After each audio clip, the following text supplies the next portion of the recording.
Praise lord. వాక్యంలోకి వెళ్లే ముందు ప్రార్థించుకుందాం. స్థుతులకు ఆసనుడైన దేవా, నీకు వందనములు, నీకు స్తోత్రాలు నాయన. గడిచిన కాలం అంతా మమ్మల్ని కాచి కాపాడి సజీవ రెక్కల కింద ఉంచినందుకు నీకు లెక్కలైన స్తోత్రాలు చెల్లించుకునిచున్నాం ప్రభా. వాక్యం వినిచిన వారికి, చూచుచున్న వారికి, ప్రతి ఒక్కరికి మారు మనసు దయచేయమని అడుగుచున్నాం ప్రభా. నేను ప్రభు ఇంకనే నానాటికి ఎదుగుటకు సహాయం చేయమని అడుగుచున్నాం ప్రభా. నిలబడేవారు మీరు కానీ, మాట్లాడేవారు నేనని చెప్పిన దేవా, నీకు వందనములు, నీకు స్తోత్రాలు నాయన ప్రభా.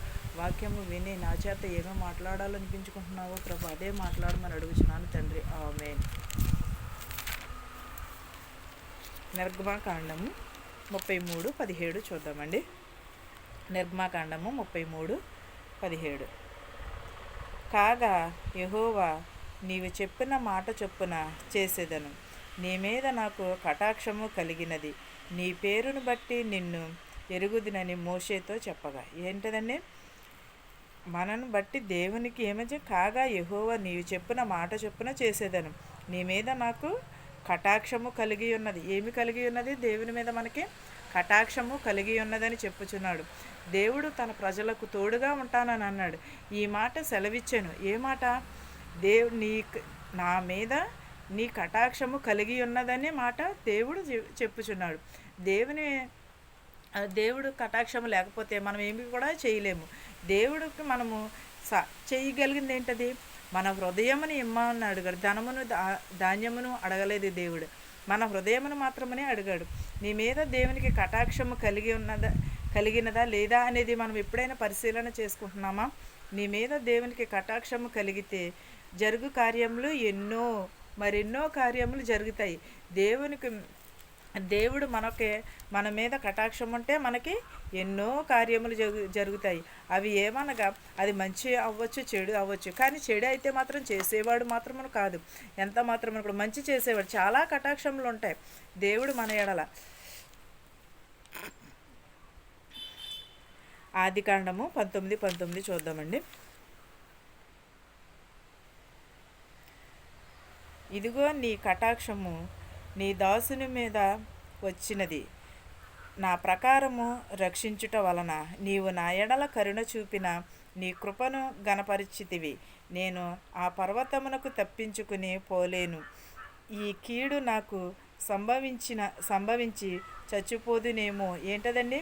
ఇదిగో నీ కటాక్షము నీ దాసుని మీద వచ్చినది, నా ప్రాణము రక్షించుట వలన నీవు నా ఎడల కనుపరిచి నీ కృపను గణపరిచితివి. నేను పర్వతముల నుండి నేను తప్పించుకొనలేను, కీడు నుండి తప్పించుకొనలేను అని చెప్పుచున్నాడు. దేవుని కరుణ మన మీద ఉంటే ఏమాత్రం దేని నుంచి అయినా సరే తప్పించుకో. దేవునికి సాధ్యం కానిది అంటది. నీకు రక్షణ కలగాలంటే ఏమి చేయాలి? దేవుడిని స్తుతించాలి. దేవుని ఇదిగో నీ కటాక్షము నా దాసుని మీద వచ్చినది. ఎవరి కటాక్షము? దేవుని కటాక్షము దేవుని దాసుల మీద వచ్చి ఉన్నది, అంటే మన మీదకి వచ్చి ఉన్నది. కటాక్షము అనగా ఏమిటి? శ్రమలు అంటారా? కాదు, దేవుని దీవెనలు. అవి పొందుకునేవారుగా ఉంటున్నాం. ఎలా? నా ప్రాణము రక్షించును, నీ దాసుని మీద వచ్చి ఉన్నదని చెప్పుచున్నాను. ఏంటదండి? మన ప్రాణమును రక్షించుట వలన నీవు ఎడల కనుపరిచితివి, నీ కృపను గణపరిచితివి. నేను కీడు నుండి తప్పించుకున్నటకు దేవుడు ఎవరు సాయం చేయాలి? దేవుడే. కటాక్షము నుండి మనం తప్పించుకున్నకు దేవుడే సాయం చేస్తాడు. మన దేవుని ఎడల మనము ఏం కలిగి ఉండాలి? కటాక్షమును కలిగి ఉండాలి. నిత్యము కూడా దేవునిని ఆరాధించాలి. ఎప్పుడును కూడా దేవుని కటాక్షము మన మీద ఎప్పుడునూ ఉంటుంది. అలాంటిటప్పుడు మనం ఎలా ఉండాలంటే దేవునికి విధేయత కలిగి ఉండాలి, దేవునిని ధన్యత కలిగి ఉండాలి. నిర్గమాకాండము 34:9 చూద్దామండి. నిర్గమాకాండము 34:9.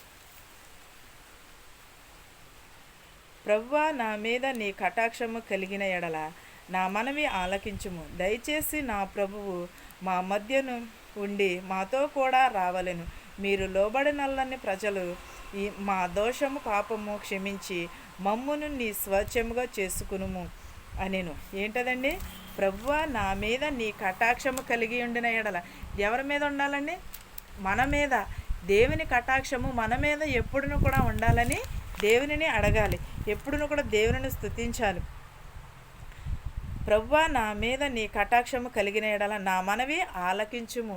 దేవుని కటాక్షము కలిగి ఉంటే దేవుడు మనకి ఎంతో తోడై ఉంటాడు. ఎన్నో ఆశీర్వాదములు ఉంటాయి, ఎన్నో దీవెనలు ఉంటాయి. ప్రతి ఒక్కటి దేవుని కటాక్షమును కొరకనే మనము ఎదురు చూడాలి. దేవుని కటాక్షమును కలిగిన ఎడల నా మనవి ఆలకించుమని. దయచేసి ప్రభువా మా మధ్యన ఉండి మాతో కూడా రావాలని. ఎక్కడికండి?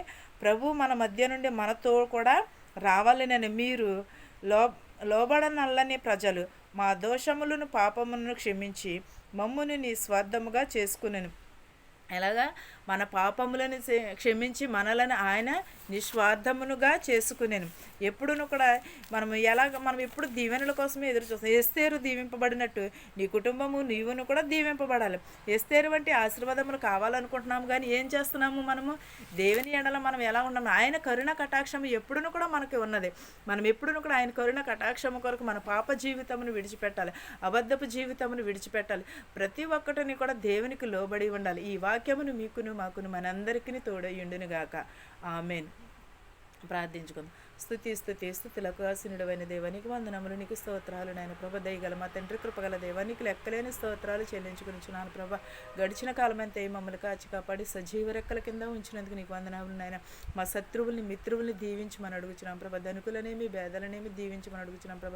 గర్భిణీ స్త్రీల్ని బాలింతని పిల్లలు లేని వరకు పిల్లలు దయచేయమని అడుగుచున్నాం ప్రభ.